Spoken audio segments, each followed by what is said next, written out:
Right now, going out and meeting somebody face to face for a date is just out of the question. Why? Because we're in lockdown. We're in confinement or isolation, whatever you want to call it, because of the coronavirus. So the question is how do we date in such a way that we can still build connection? It's one thing to be able to text each other and call each other, but eventually you're probably going to reach a stage, if you haven't already, where you'll actually have a video date with each other. Now, for some of you, you are not really confident with being able to do that. Well, I want to give you some really practical tips on how to actually do a video date successfully so that your love life doesn't have to be on hold.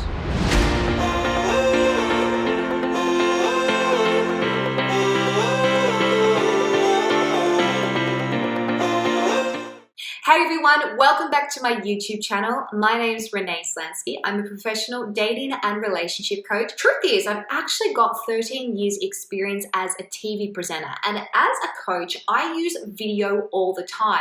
So the tips that I'm going to give you today are going to be a mix between obviously setting you up for the right dating advice, but also setting you up to visually look appealing through a screen as well, so that you can, again, feel more confident and more at ease about this whole process. Okay, the first thing that you need to do is you need to choose your method or the platform that you're going to use to be able to do a video date. Now, for example, a lot of corporate companies out there, myself included, use a platform called Zoom. It is free to use. It is pretty easy. All you need to do is download the application on your phone or your computer, and then you basically just schedule in a time or you schedule in a meeting. And then you send that meeting link to somebody else, they click on it, and then voila, at the time that it is scheduled, you have a video date, or you have what you're seeing now, me talking to you and you would be talking back to me. Now, there are other more traditional ways such as Facebook Messenger or Skype, and there are platforms out there like Hinge, Tinder, Plenty of Fish, which have actually introduced live streaming dates. If you're not confident with using computer software, then just go to one of those apps if you're not already on them and actually use the method that they've actually given everyone out there. I would recommend not necessarily using Facebook Messenger, only because if you decide that you don't really like the guy or you don't really like the girl and you don't want to give them access to your Facebook straight away, well, then you're in a little bit of a pickle, because then you have to block them or unfriend them.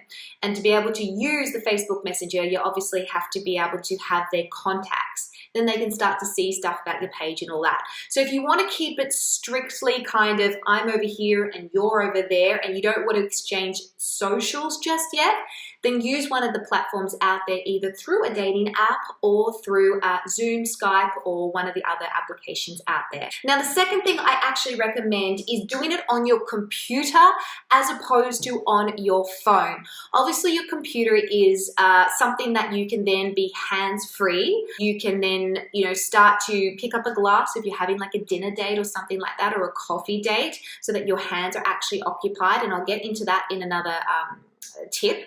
But if you're using your computer as opposed to using your phone, you've got a much bigger screen. You're probably going to be able to put your computer in a position where you can have better lighting, and then your arms aren't going to get tired trying to hold it. You're not going to drop things. You won't be distracted by people trying to text you or message you whilst you're on the video date, which is bad manners. So definitely use a computer screen instead if you can, or a tablet.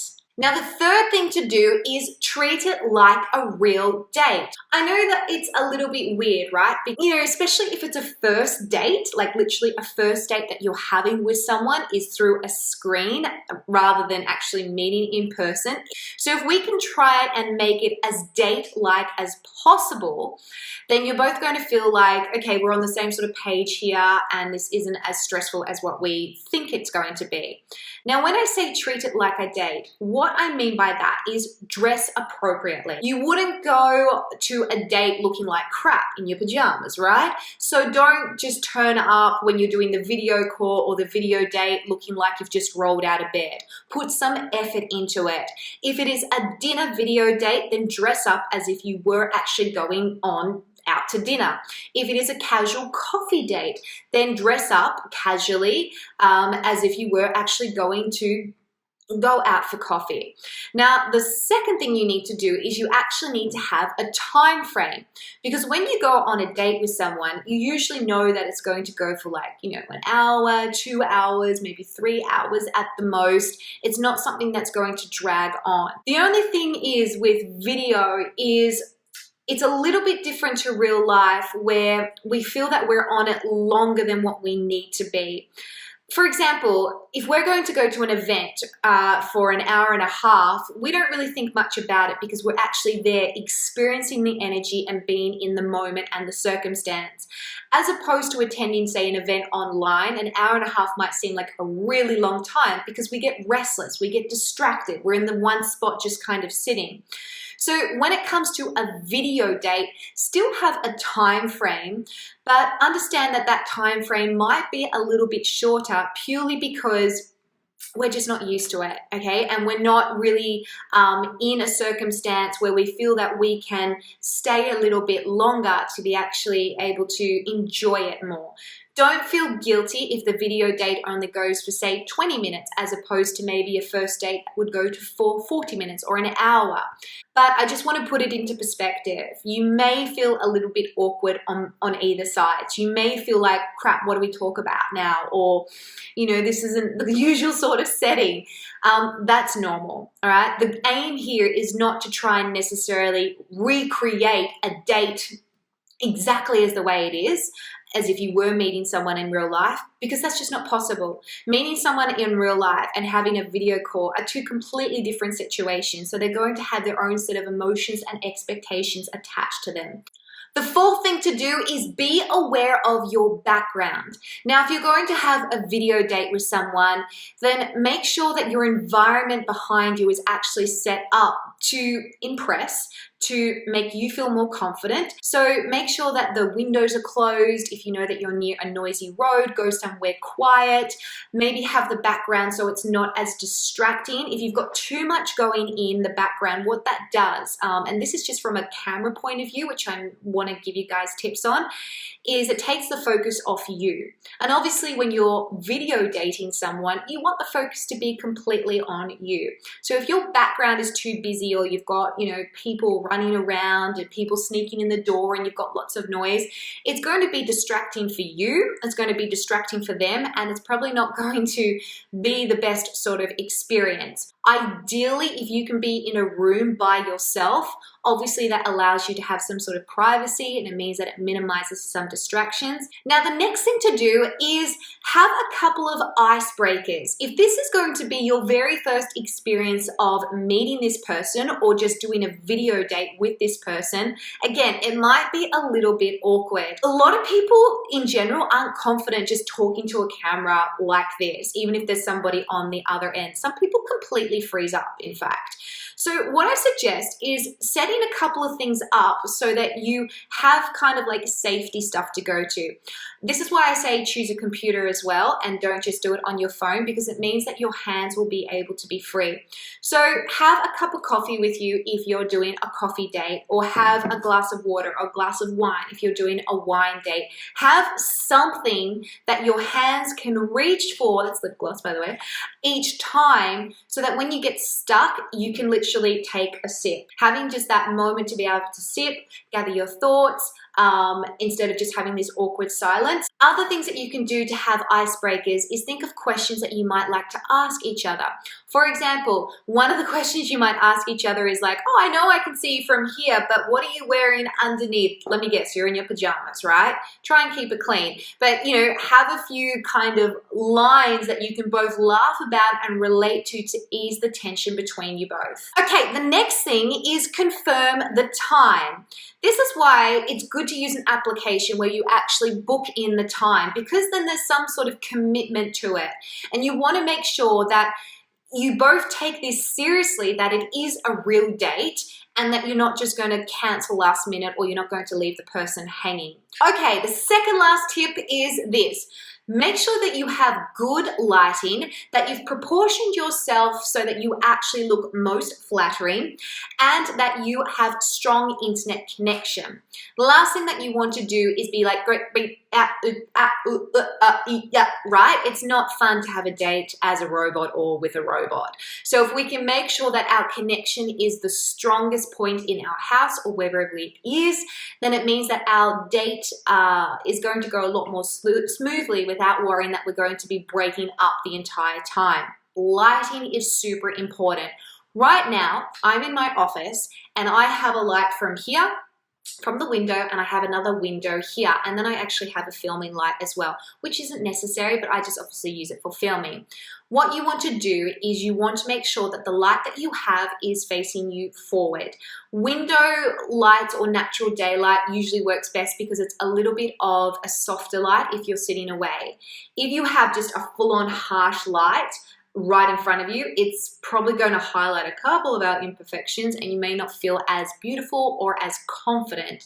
So sit a little bit away from any light that you do place in front of you. Try not to have any overhead lights because what that does is it actually creates shadows under your eyes and face and just isn't very flattering. And try not to have any backlight, okay, where you might have a lamp near your head or in the background because that's just going to put all your face in darkness. You want to be able to come across obviously as flattering as possible on camera. You want them to be able to see your face. You want to be able to feel beautifully in that moment. So that is why lighting is actually key. Now the other tip that I have is just make sure that you're framing yourself the right way. And again, this is why if you do it on a computer, it is a lot easier as opposed to a phone screen and you're kind of like going like this and in and out. You've got on a computer basically a static screen and you're able to portion yourself exactly where you need to be. Now, as you can see, where I'm filming, I have a little bit of a gap above my head, so I'm not cutting myself off and they're only seeing this part of me.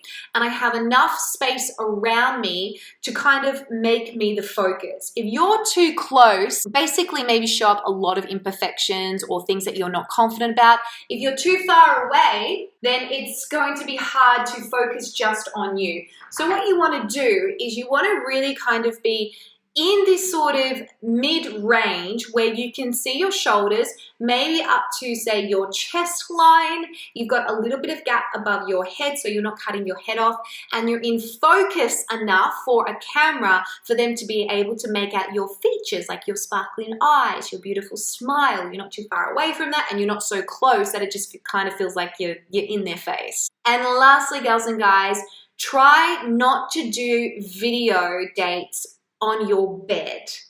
And the reason why is because it becomes really casual or it becomes really sexual. Again, you want to try and treat each date as if it was in real life. And the truth is you wouldn't really be having a date on your bed. Obviously, if your bed's in the background because you're doing the date in your room, totally normal. But try to sit away from the bed, okay? You want to try and keep things maybe a little bit more formal? I don't know if it's the right word, but a little bit more structured, say, in the beginning. And as you start to have more video dates with that person, that's when you can ease it up a bit more, relax a bit more, and not feel that you necessarily have to have as much structure as what I'm giving you.